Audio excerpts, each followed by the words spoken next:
First of all, we're tracking a severe thunderstorm warning and high temperatures. Stay right here for what's happening now. Plus, Rod Maloney is live. Yeah, Karen, this one picture sort of tells it all. Downed trees, floodwaters, yellow tape because of downed wires. DTE crews coming through. We'll have all the damage for you coming up.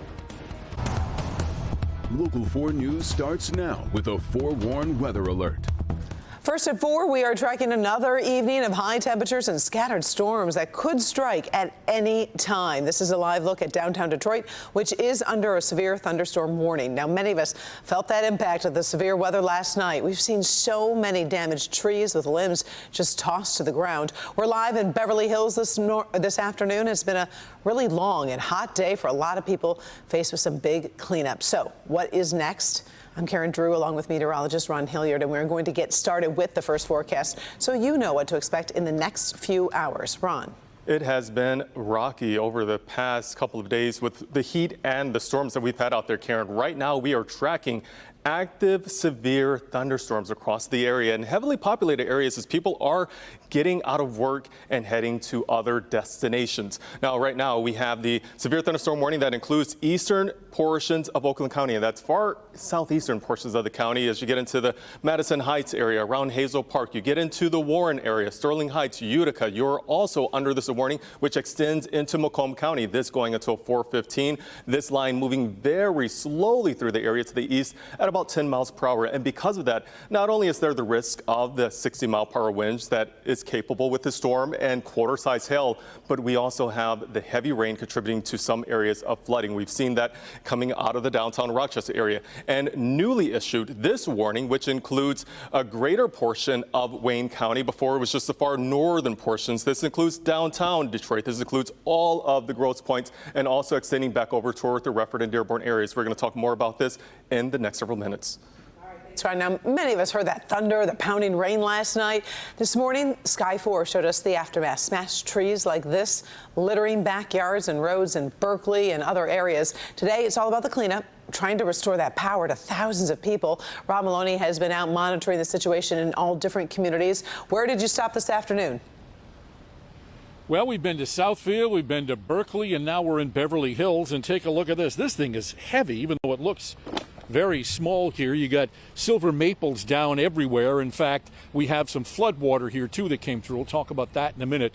But Tim's going to pan up the street here. You got a DTE crew just down the street here, and you can see that there is really a mess on both sides of the street. And earlier today, we drove our truck down the street here. This is Rutledge East in Beverly Hills, and one side of the street to the other, on each side, is silver maple wreckage, right? Leaves, branches, trees. There are wires down. There's all kinds of trouble out here.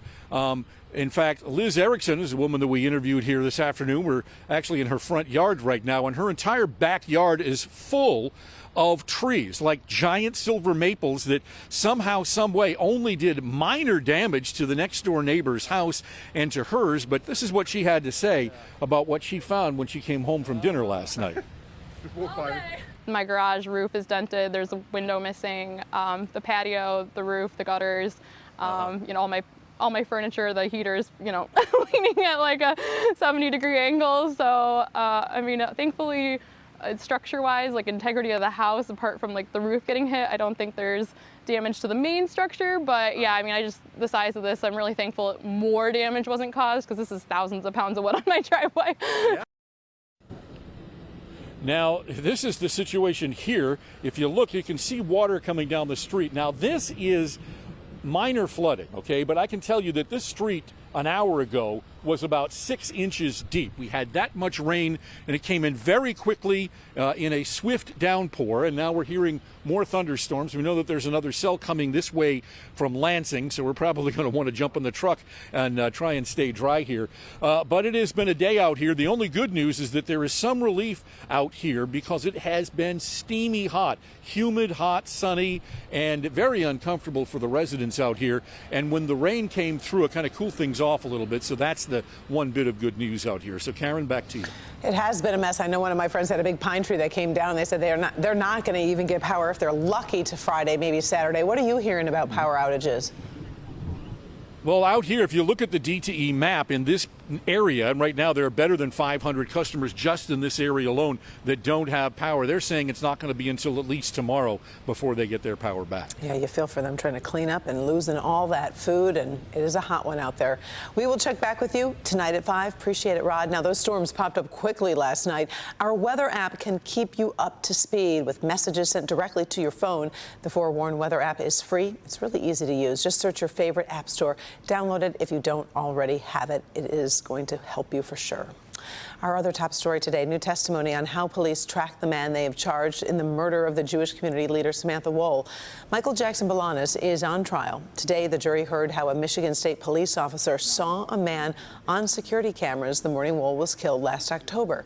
The detective explains he was keeping an eye on one person as he searched through surveillance video.